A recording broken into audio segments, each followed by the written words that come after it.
Hello,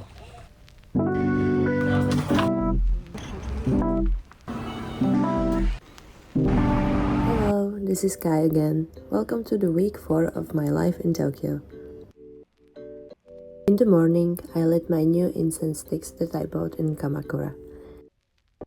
And I started my day with light yoga because I was feeling a little sore from the gym.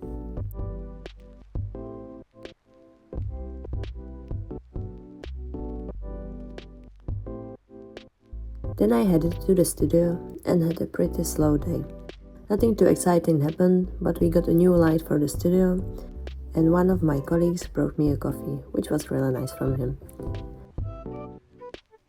The next morning started with the rain, so I stayed home for a bit, studied Japanese, and then headed to the work. That day, a girl came in for a walking tattoo. She wanted a custom circular design with sakura flowers and bamboo. She had a few references, but gave me a lot of creative freedom. I really enjoyed this session because I was able to create a tattoo in my own style. After the tattoo, she gave me the cutest gift, little plushie that she had crocheted herself. For the rest of the day, I focused on sketching new tattoo designs. Friday was another rainy day and also another gym day. I've gotten used to this gym surprisingly quickly, and the fact that it's only 5 minutes from my house makes it even better. It was quite cold that day, so I had to wear a jacket on my way to the studio. After spending some time studying and drawing, a couple from Australia came in for a walking tattoo. They wanted something to connect their wedding in Santorini with their honeymoon in Japan, and came with this cute idea.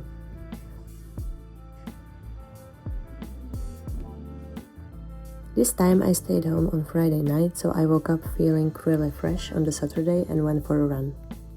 After 2 days of rain, the weather was absolutely perfect for running. I decided to run a little further than usual and finally visit the park I wanted to see the week before. The park was beautiful. I didn't actually run inside because it felt so peaceful that I didn't want to disturb the atmosphere. Instead, I took a little break, looked around, and ran back home.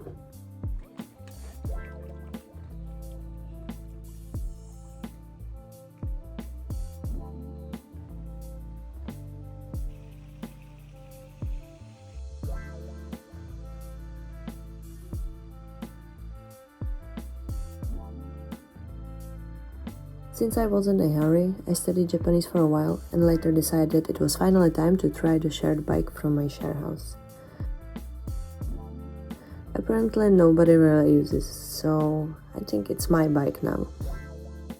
I cycled to Nakano with the goal of buying new bedsheets. After parking the bike in one of the bike parking areas, I headed to Nitori. There I found these silk pillowcases that I had wanted for a long time. But they're supposed to be good for both your skin and hair, but I don't know, it just feels amazing to sleep on. After shopping, I decided to finally try the famous Ichiran ramen. It felt a little bit like sitting at a bank counter or post office, because everyone eats in their own little booth. The ramen was really good, but to be honest, I still think I prefer the random local ramen shops I've discovered around Tokyo. After lunch, I walked around Nakano for a while and then rode back home.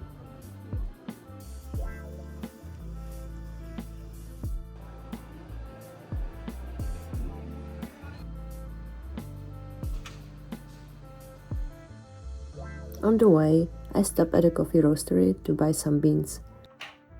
Because I drink coffee every single day, I need to buy it really often.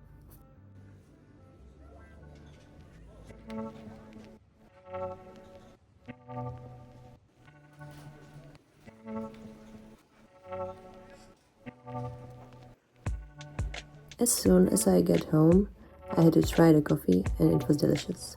Later, I got ready to go out and headed to Koenji, where I was meeting Lucy at the wine bar I had visited before. It was really nice being able to walk there instead of taking the train. After a glass of wine, we found another cozy little bar with a great atmosphere and amazing drinks.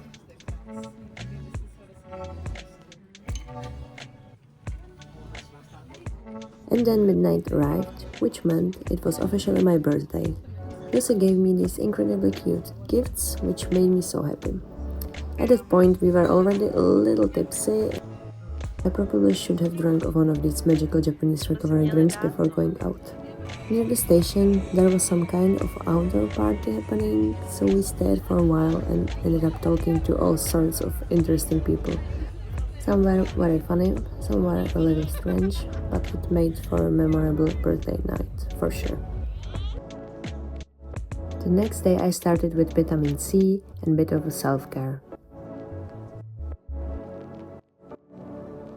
For some reason, every year on my birthday I ended up cleaning my room, and this year was no different. Later, I finally opened the birthday letter I have received from one of my best friends back in Prague. It was such a touching letter, and it reminded me how lucky I am to have such amazing friends back home.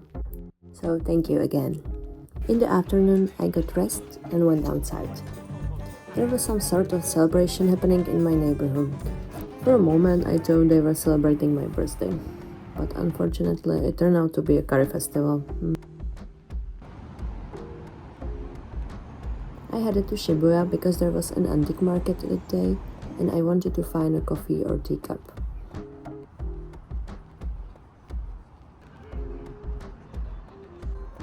As always, choosing just one was surprisingly difficult.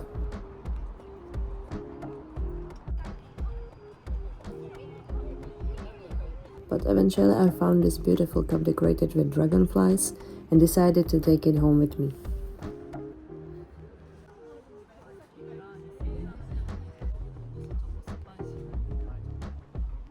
I also bought some tea and then went for a walk around Daikanyama area, where I visited a bookstore I have saved on my map a long time ago.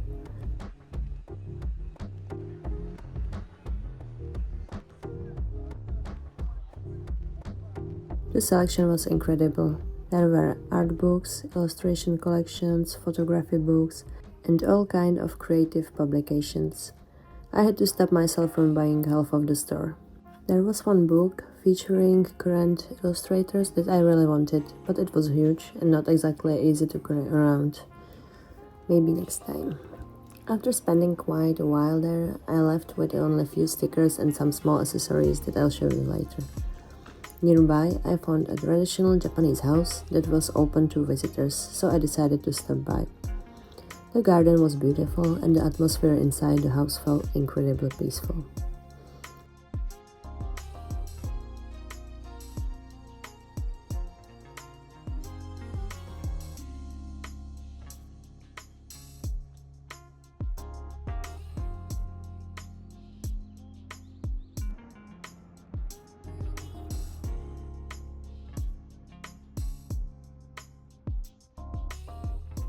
It's always amazing to me how you can find places like this right in the middle of such a huge city and busy areas.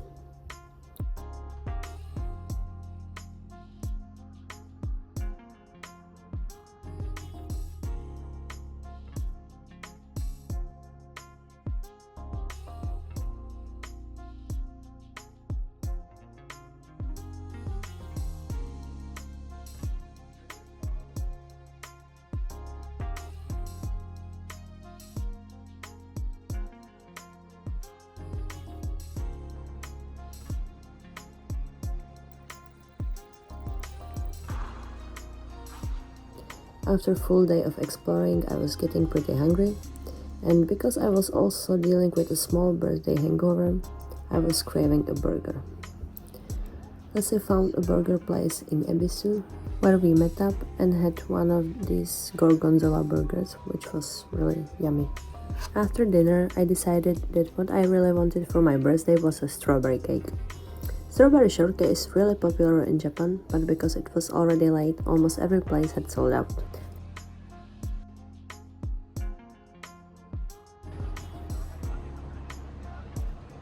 Eventually, we found a fruit parfait shop. It wasn't exactly the birthday cake I had imagined, but it was more than enough to make me happy.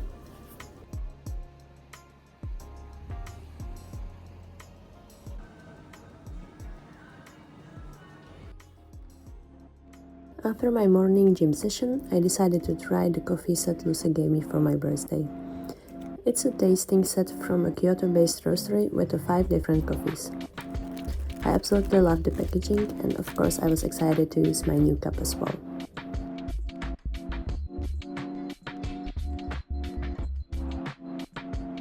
Here you can see the stickers, keychain, and the pen that I bought the day before at the bookstore. I love them so much, it's super cool and cute. I still have no idea what I'm going to do with all these stickers I bought, but somehow I keep buying more. That day I also had to run a few errands and visit both the bank and the city office. I have to say, Japanese bureaucracy can be surprisingly old-fashioned. Everything feels much more complicated than it needs to be. After stopping by a supermarket, I went home and spent a quiet afternoon relaxing. In the evening, we met with a friend at the Thai Vietnamese restaurant. The atmosphere reminded me so much of Vietnam. It had exactly the same kind of energy, and the food was absolutely amazing, as every food I ate.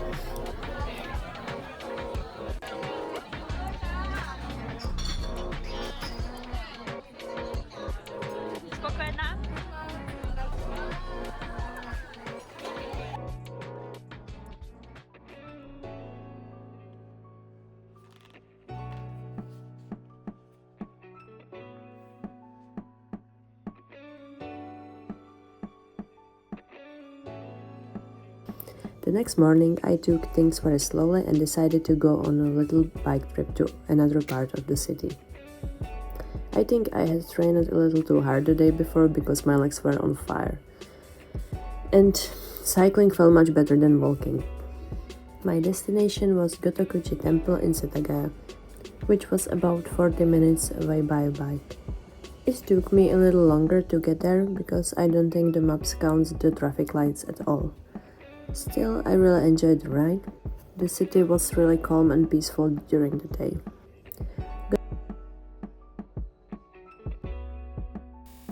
Gotokuji Temple is famous as a birthplace of the Maneki-neko, also known as the lucky cat. According to a local legend, a feudal lord named Naotakali was passing by the temple when he noticed a cat appearing to wave at him. Curious, he walked toward the temple. Shortly after, lightning struck the exact place where he had been standing moments before.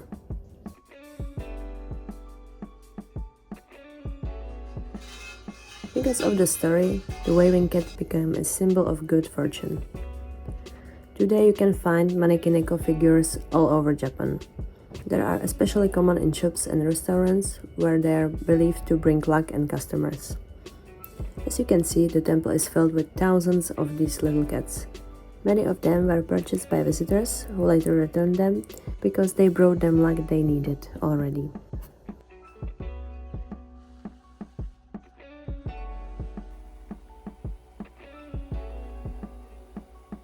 Of course, I had to buy my own lucky cat. I also bought another fortune paper, although at this point I've realized that all of my fortunes keep telling me the same thing. Maybe I should stop buying them and just wait for the advice to come true.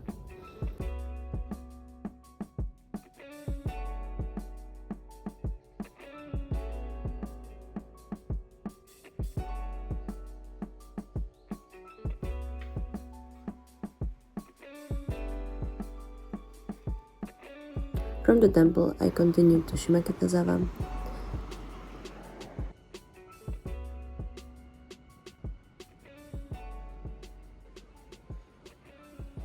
I stopped at a restaurant called Tamagoken, which serves Japanese omelette curry dishes. I was really hungry, so I ordered one with extra katsu.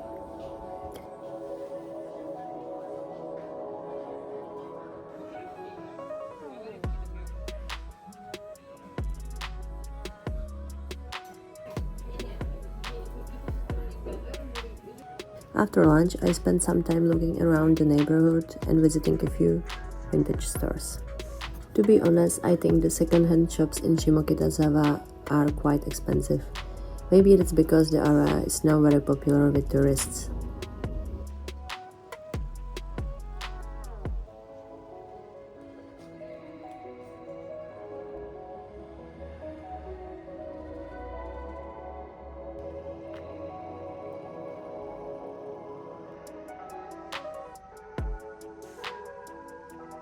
After walking around for a while, I found a cafe, and besides serving excellent coffee, it also had a beautiful interior.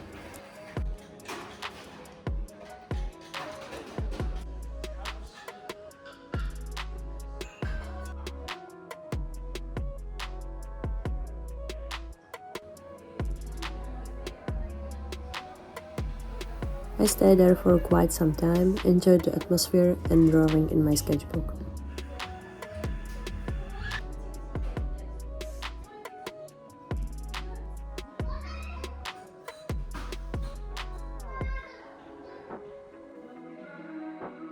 Later I decided I should go home before it got too dark.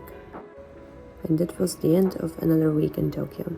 This week was much slower than some of the previous ones, but I really enjoyed it.